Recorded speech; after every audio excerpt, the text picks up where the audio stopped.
বৃষ্টি চিহ্নিত ভালোবাসা। মনে আছে একবার বৃষ্টি নেমেছিল, একবার ডাউন ট্রেনের মতো বৃষ্টি এসে থেমেছিল আমাদের স্টেশনে। সারাদিন জল ডাকাতির মতো উৎপাত শুরু করে দিয়েছিল তারা। ছোটখাটো রাজনীতিকের মতো পাড়ায় পাড়ায় জুড়ে দিয়েছিল অথই স্লোগান। তবু কেউ আমাদের কাদা ভেঙে যায়নি মিটিংয়ে। থিয়েটার পণ্ড হলো। এ বৃষ্টিতে সভা তাসের আড্ডার লোক ফিরে এলো ঘরে। ব্যবসার হলো ক্ষতি, দারুণ দুর্দশা।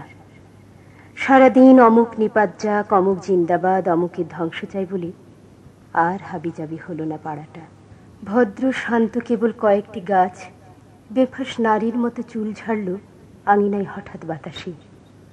আর পাশের বাড়িতে কোনো হারমোনিয়ামে শুধু উঠতি এক আগ্রহী গায়িকা স্বরচিত মেঘমালা গাইল 3 বার। আর কটি চাখর মানুষ এলো রেনকোট গায়ে চেপে চায়ের দোকানে।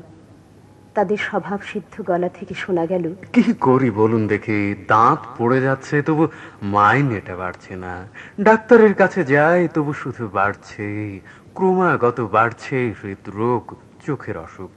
একজন বেরসিক লোক তার মধ্যে বলে উঠল, আরে বৃষ্টি মানে বুঝলেন তো অযথায় যানবাহন পয়সা খরচ।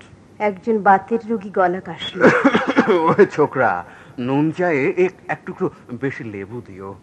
তাদের বিভিন্ন সব জীবনের খুঁটিনাটি দুঃখবোধ সমস্যায়।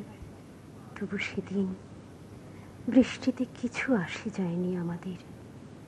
কেননা সেদিন সারাদিন বৃষ্টি পড়েছিল। সারাদিন আকাশের অন্ধকার বর্ষণের সানুনয় অনুরোধে আমাদের পাশাপাশি শুয়ে থাকতে হয়েছিল।